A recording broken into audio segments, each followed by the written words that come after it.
2024 ni Sir Joey Cruz? Ang 2024 ko ay okay naman. Masaya ako dahil andyan yung aking 8 anak. Na-enjoy ko sila. Mabilis lumaki yung mga bata.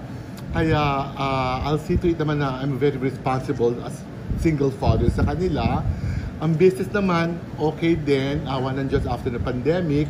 Naka-recover din kami starting 2022, 2023, ngayon 2024.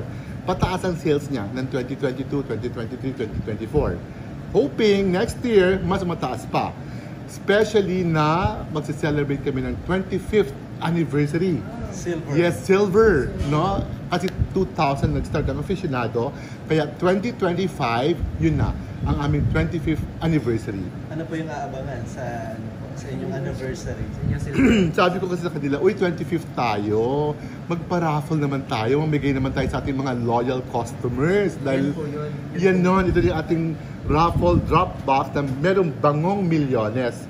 We're giving away worth 25 million pesos ng prizes. Andyan yung 25 na kotse, 25 na motorcycles, 25 na iPads, 25 na iPhones, 25 na mga cash prizes, and basta nagsusumo total siya ng 25 million pesos. Yan. Kailan po magsisimula ang inyong po? January 1 ito, 2025 hanggang September. Kasi September 4 ang aming anniversary, kaya meron tayong 3 draws na gagawin. No? Yung 25 na kotse, tsaka yung 25 na other prizes, hahatiin natin sa 3 draws. First draw, April, no, 2025. Second draw, July 2025. And third draw, September 2025. Tatlong draw yun nasa Showtime gagawin para mapanood ng maraming tao. Yun. And of course, with your help, thank you so much for being here kasi kayo rin ang tumutulong sa amin sa campaign na ito. No, na starting January 1, pwede na sila sumali. Even kayo, hindi naman kayo nag-work sa amin, no? Pwede kayong sumali, meron kayong pabango ng aficionado, qualified kayo. Kunin nyo lang sticker. Yung sticker nun, basta worth 270 pesos. Lagyan nyo sa white envelope yung sticker. Lagyan nyo yung name, address, phone number, and signature. Tapos drop nyo sa ganitong drop box. Sa lahat naman ng tindahan ng aficionado ay may mga drop boxes. So lagay nyo yan. So we have 3 draws. First draw, lahat kukunin namin ng envelope na sumali ng April. Tapos after nun, set aside namin yon. Lahat naman na mag-start ng April hanggang July, kukunin namin lahat for the July draw. Kukunin namin ulit yun. Tapos yung last draw sa September, sasama namin ulit si Jen, yung unang first and second na sumali. Kaya lahat-lahat kasama sa grand draw ng September 2025. Yeah. Ang mga grand draw po, yun po yung mga kotse. Hinati namin yung 25 cars sa April, July, and September. Parang kung tama ang total ko, basta parang 7, 8, and 12, parang gano'n. Basta ang total ng 25, ganun ang bilangan. May mga minor prizes din po na? Meron din mga minor prizes, mga consolation prizes. Hindi ko lang siya memorize sa ngayon, no? Mga supplies po yan ng mga aficionado. Pwedeng gano'n, yun. And minsan pa naisip na, nasa nandun lahat sa mechanics Basta nagtototal siya ng 25 million pesos. And of course, andyan ang presence ng FDA representative, no? Para makita valid talaga yung winner. Parang DTI kasi yan. We call it FDA kasi sa amin nasa cosmetics kami, Food and Drug Administration.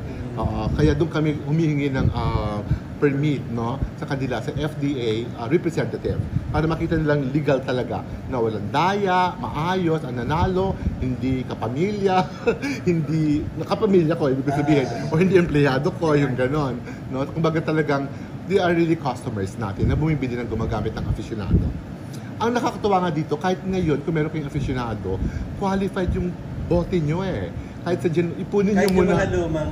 Oo. Basta nag-worth lang ng 270,000 yung stickers, lagyan nyo doon. 270 pesos. 270 pesos. 270,000 yata na sabi ko. Ako, binabawi ko yung prices. No, 270 pesos worth ang bawat isang envelope. Ayun. Sir, about expansion daw pa aficionado? Well, sa ngayon kasi, very humble beginning aficionado. From one store, umabot kami ng nasa 400 stores nationwide. Meron tayong mga dealers na mga almost 2,000 dealers nationwide. Continuous kasi kami ng aming expansion, like pati sa ibang bansa. Meron tayo sa 17 countries like Singapore, no, Dubai, Qatar, yun, the 17 countries to 17 to 18 countries.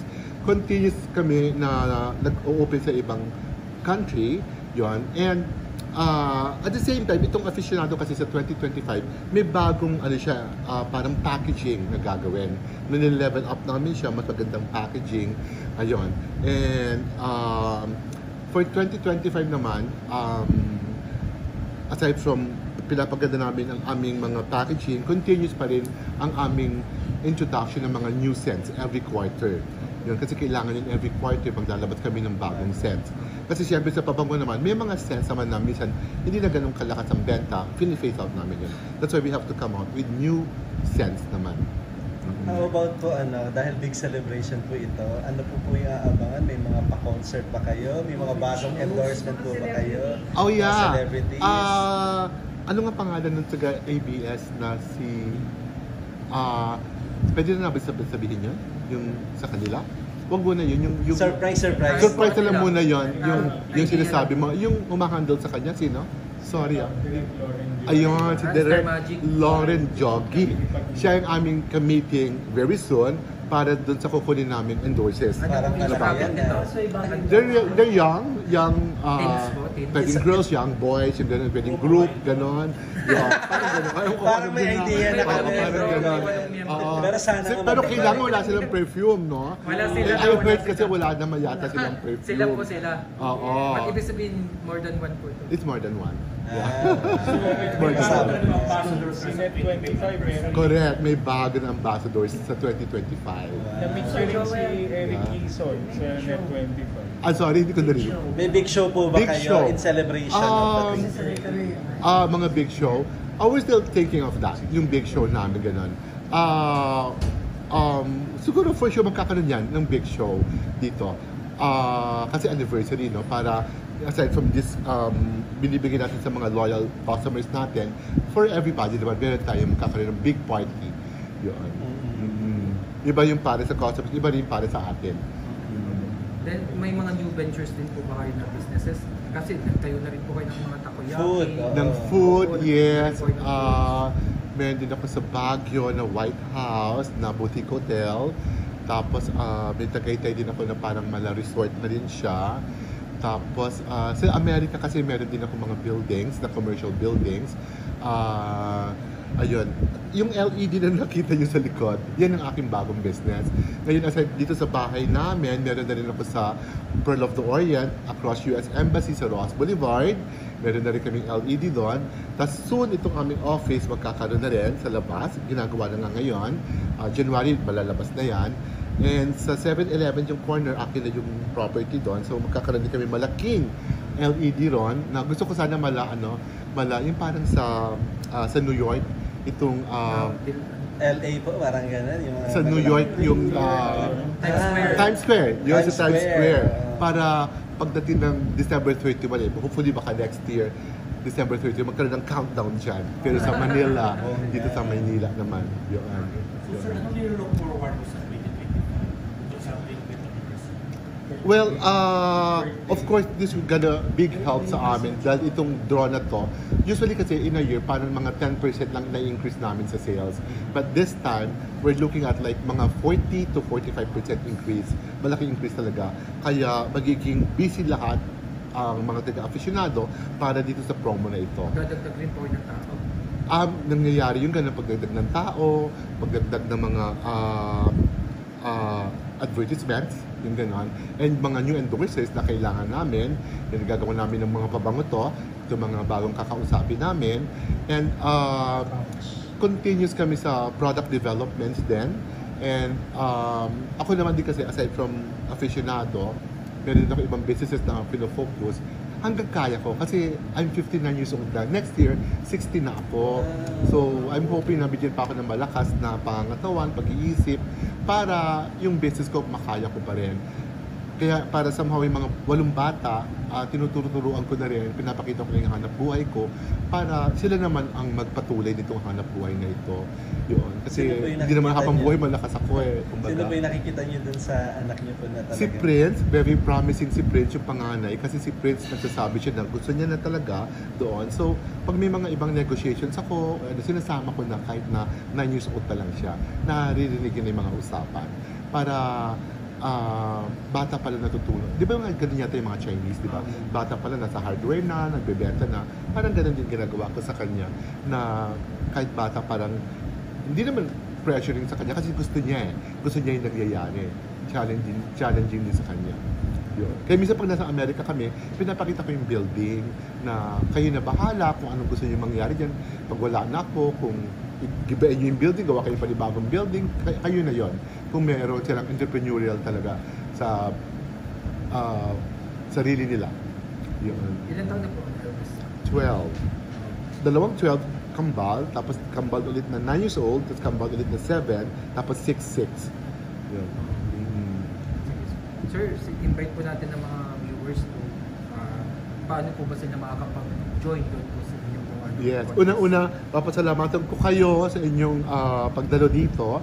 And pasalamatan ko rin lahat ng aming million na mga aficionado users, no, fanatics, loyal, no. Parang ganyan ang ibig sabihin kasi ng aficionado eh. There are fanatic, loyal, devotee. So sa lahat ng aficionados, maraming salamat po sa inyo dahil po sa inyo umabot kami ng 25 years. At the same time, ngayon naman ay magbibigay kami ng prizes, no? Susuklian naman namin ang inyong mga pagtangkilik sa amin. Kaya mamimigay kami sa ating raffle draw ng 25 electric vehicles, 25 na electric motorcycles, 25 na iPads, 25 na iPhones, cash prizes, at marami pang iba. Kasi nagtototal to ng 25 million pesos. Madali lang po sumali. Lagay nyo lang sa white envelope yung sticker ng aficionado products. Pwedeng perfume, pwedeng cologne, eau de toilette, whatever na meron kaming products, pwedeng alcohol, or hand sanitizer, yung ganun. Basta nag-worth ng 270 pesos. No? Worth 270 pesos. Sa labas ng envelope, write your name, full name, no? Address, complete address din, phone number, so paano kayo matatawagan, at signature. Ganun lang kasimple. Sa bawat tindahan naman, meron tayong drop box na ganito at makikita rin naman yung sinasabi kung paano yung envelope na yun. Ito pala. Ganyan yung envelope. Makikita nyo yung envelope niya. I'm sorry. Ayan. Yan. May full name, no? Merong complete address. Complete nyo yung address para sure. Contact number din. Complete nyo rin. Plus the signature. Yung ganon. Para titinan to ng FDA representative kung valid, kung tama lahat yan. Titignan niya yung nasa loob kung tama rin na worth 270 pesos yung stickers ng aficionado. And then, pagkatama lahat, no, panalo ka na ng kotse. At sabi ko, kayo rin pwede sumali. Kayo po yung representative niyo po yung tatawag doon sa mananalo. Paano po ba nila abangan yung draw? Sa grand draw, sure na kami sa Showtime. No, sure na kami sa grand draw ng September 2025. Wino-workout na namin sa Showtime ngayon na pati sa 2 draws in April and July na Showtime pa rin para makatulad din sa amin ang Showtime sa pag-advertise ito. Yun. If ever, sa Showtime, and lahat naman ng tindahan ng aficionado may mga drop boxes, may poster para makita nyo yung mechanics, in case na hindi nyo masyado naintindihan yung explanation ko, andun naman yung mechanics niya. Yun. And meron din kaming website, no, para ma-check nyo rin, www.aficionado.com.ph. Again, yung website www.aficionado.com.ph. Yun. Or Facebook na Aficionado PH. Yun ang Facebook. Aficionado PH. Yan. Siguro, paano mag-celebrate kayo ng Christmas? Well, this coming Saturday, alis na kami, punta kami ng Baguio. Masarap mag-celebrate sa Baguio kasi malamig, no? Mas feel namin ang Pasko doon. At the same time, kasama ko buong pamilya ko, 8 anak, mga kapatid ko na nandito sa Pilipinas, pati yung kanilang pamilya kasama namin. we're talking of mga about 75 people. Kasama yung mga entourage ko rin, marami rin kami. Para reunion na marami kaming pamilya. Actually, 75 din kulang pa yun kasi iba nagpunta na sa Amerika. Iba naman nag-abroad kaya hindi namin makakasama this Christmas. Yun. Pero kung tutuusin siguro sama-sama kami, baka nasa 100 kami basically, kung kompleto kami. Hanggang New Year. Babalik ako ng 27 kasi may grand Christmas party kami sa 29 dito sa Winford. So dito ako magse-celebrate ng New Year dito sa bahay. Yan. Kasi honestly, na-miss ko yung mga putukan. Sabi nila may mga putukan na ulit. Kaya sabi ko kasi, ganun ako lumaki. Yung New Year na maraming putukan. Kasi kahit ako dati pag nagmaneho ako yung kotse ko, nalagyan ko ng lata habang tumutulog. Gusto ko makita ng anak ko yung gano'n. Minsan may kaldero ka dyan na pinupukpuk sa buong bahay. Gusto ko makita na gano'n ang Filipinos talaga kung paano mag-celebrate ng New Year. Tapos sa labas may mga nagpuputukan dyan, yung gano'n. Ibang-iba dito sa Pilipinas talaga. Yun. Masaya, super saya ng Pilipinas. Sir, bilang may-ari ng isang product, may mga ambassador. Question lang, pag halimbawa ng ambassador mo, may skandalo, ano ba, liligwakin mo rin or kaya mo magkaroon ng second chance na lahat ng nagkakamali? Well, pag nagkakamali sila, ang nire-refer namin sa legal namin, no, para maayos, mabuti. Yung legal namin ang kumakausap kasi basically meron namang kontrata.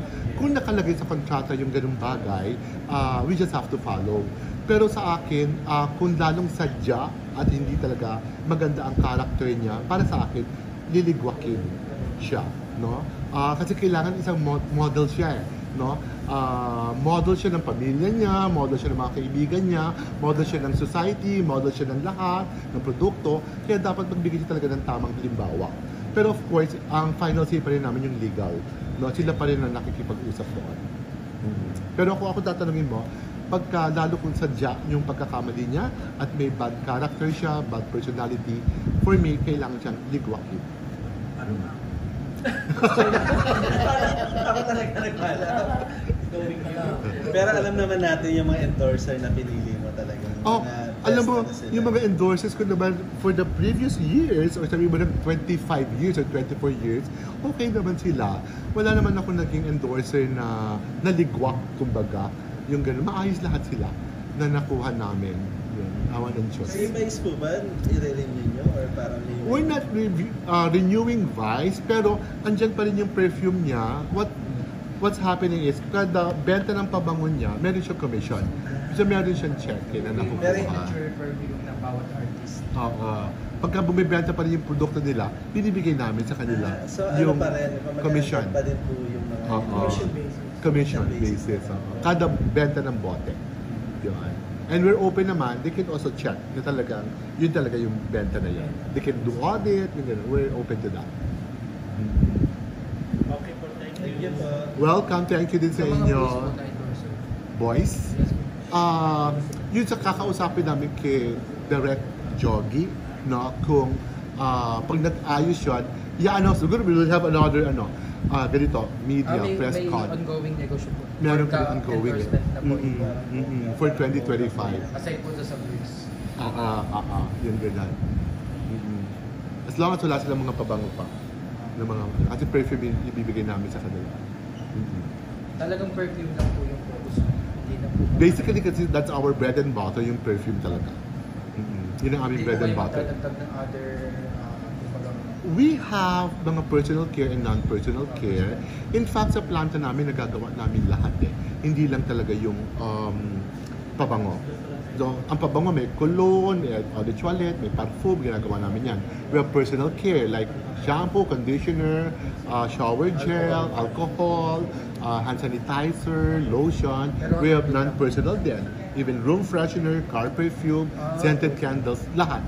As long as merong scents, ginagawa natin yan. pero wala pa po. Hindi po kayo mag-venture sa mga make-ups. Sa ngayon, hindi pa rin. Even lipstick, hindi pa. Thank you po. Thank you also.